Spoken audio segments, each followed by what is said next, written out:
Hi friends, இன்றைக்கி நம்ம சூப்பரான தக்காளி சட்னியும் தேங்காய் சட்னியும் சேர்ந்த மாதிரி 2 in 1 சட்னி தாங்க பார்க்க போகிறோம். கடலைப்பருப்பு சட்னி எப்படி பண்ணுறதுன்னு பார்க்கலாம். ஒரு பேனில் ஆயில் ஊற்றிக்கலாம். கடலைப்பருப்பு 1 டேபிள் ஸ்பூன் போட்டுக்கலாம். இதில் கடலைப்பருப்பு தான் இதில் வந்து மெயினான இன்க்ரீடியண்ட்டே. அதே அளவுக்கு நம்ம உளுந்தம்பருப்பும் சேர்த்துக்கலாம். பெரிய வெங்காயம், இந்த கடலைப்பருப்பு உளுந்தம்பருப்பு இதெல்லாம் அப்படியே டக்கு டக்குன்னு போட்டுடலாம்.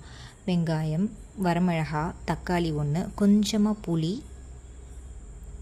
இதெல்லாம் நல்லா வதங்கினதுக்கப்புறம் தேங்காய் ஸ்டவ் ஆஃப் பண்ணிவிட்டு இந்த தேங்காவை ஆட் பண்ண தான் சட்னியோட டேஸ்ட் அட்டகாசமாக இருக்கும். ஸோ ஸ்டவ் ஆஃப் பண்ணிவிட்டு தேங்காவை போட்டுட்டு நல்லா ஆறணும். இந்த சட்னிக்கு தேவையான அளவு உப்பு போட்டுக்கலாம். இது ஒரு நல்ல ஒரு ஃபைன் பேஸ்ட்டாக அரைச்சி எடுத்துகிட்டு வந்துடலாம். இதுக்கு தாளிப்பு கடுகு, உளுந்தம்பருப்பு, கருவேப்பிலை போட்டு எப்போதும் போல் தாளிச்சிட்டா சூப்பரான கடலைப்பருப்பு சட்னி ரெடி ஆகிடும். இந்த மாதிரி நிறையா சட்னி ரெசிபீஸ் நான் டிஸ்கிரிப்ஷனில் கொடுக்குறேன். இந்த வீடியோ பிடிச்சிருந்தா லைக் பண்ணிக்க.